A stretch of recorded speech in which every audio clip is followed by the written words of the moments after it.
Pinasinungalingan ni National Security Council Assistant Director General Jonathan Malaya ang claim ng China na umunoy gumawa ng mapanganib na maniobra ang barko ng Pilipinas kasunod na rin ang pinakahuling water cannon incident sa may West Philippine Sea.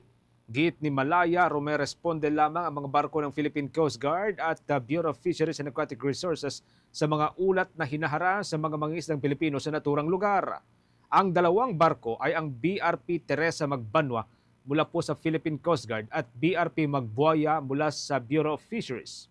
Gayunpaman, pagdating ng dalawang barko sa lugar, agad umanong hinarang ng barko ng People's Liberation Army Navy ang Teresa Magbanwa habang tuluyan na ring binumba ng tubig ang BRP Magbuaya.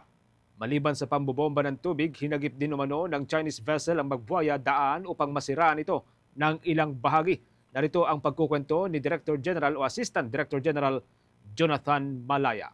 Chinese disinformation, fake news, trying to change the narrative by claiming that it's the Philippines that infringed on their sovereignty, again claiming that the Philippines was the one that provoked this incident, or again claiming the Philippines that was the one that created the conditions upon which this incident happened, when in fact we have showed videos and photos right in front of you that it was the Chinese vessels that did dangerous and aggressive maneuvers and did water cannon and swept or rammed our vessels.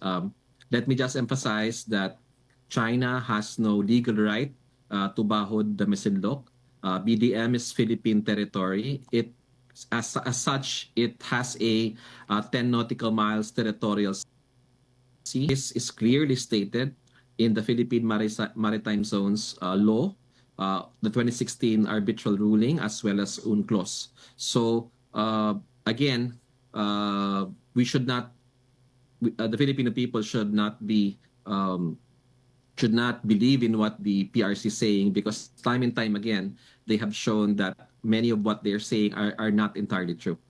Muli ring binatikos ng National Security Council ang pagtatangka ng China na baguhin ang naratibo. Ayon kay Assistant Director General Malaya, sa halip na akuin ang ginawang pambuboli, pinapalitan niya ng China ang kanilang istorya at ibinibintang sa Pilipinas ang ginagawang paghaharas doon sa may West Philippine Sea.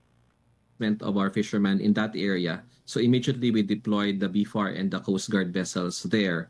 And it was our intent to resupply these Philippine vessels, the Filipino fishermen, so that they can do their fishing for a prolonged period of time. But unfortunately, both BFAR and PCG vessels in particular, Datu Pagbuaya and the Philippine Coast Guard vessel, in particular BRP Teresa Magbanwa, the Bandwa was blocked and shadowed by a